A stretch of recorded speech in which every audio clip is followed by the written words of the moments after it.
So hello guys, how are you doing? So many of you have waited so long for this car. We finally have the RS, the Skoda Octavia RS, and you can already see by that interior that this is the new model, and it's the petrol version with 245 HP. Actually, once I sat in the car, I was truly amazed by how good the inside quality is. I mean, you can already see that this Alcantara here with the stitching looks almost like in a BMW M2 CS, which is of course not the same feel, but at least let's say from the looks and from the first appearance, this is quite premium. Also, I like the dashboard and also the dials in there, because I think the the clusters are very understandable and have a very nice look. But today, of course, we are going to get out on the Autobahn.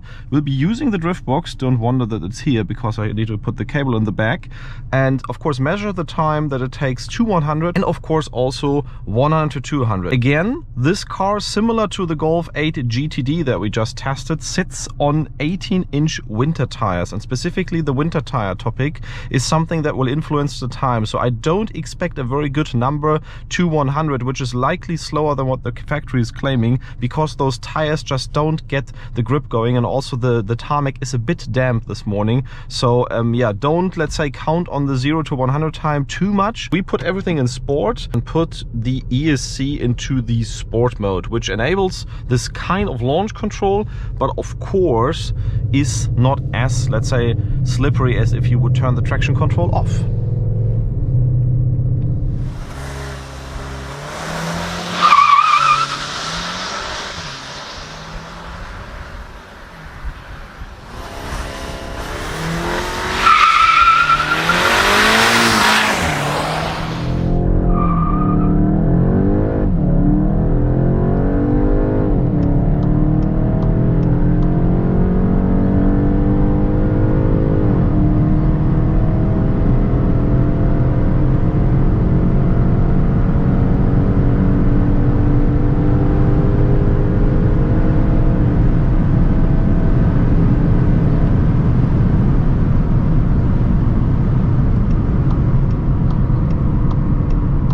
So let's now see how fast the car goes from 100 to 200.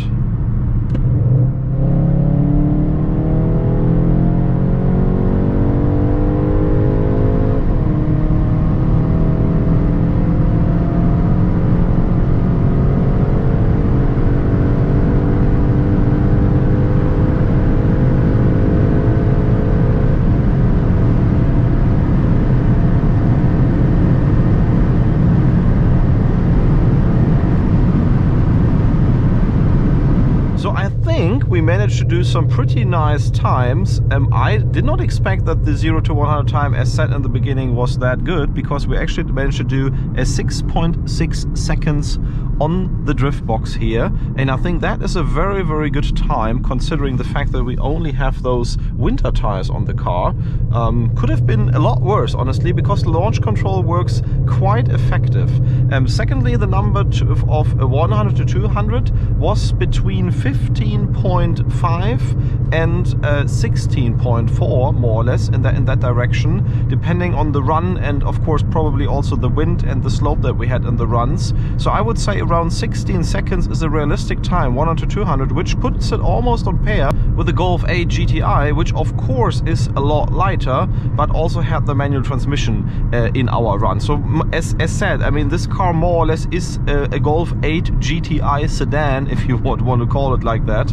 Of course, it's longer, it is a bit heavier, but it has the same ingredients and shares the same platform, so that's why also similar numbers are coming out. Yeah, as said, very amazed by the interior feel and quality. This feels like a very, very comfortable, but also a bit sporty long distance cruising car. So if you want to do long distance Autobahn rides, specifically also with the family, with the Kombi, which is coming later also out, I think that is a very, very nice car, and I can only recommend it. Also, I have the feeling that the quality is better than in the Seat models, in the latest Cupra models that we tested.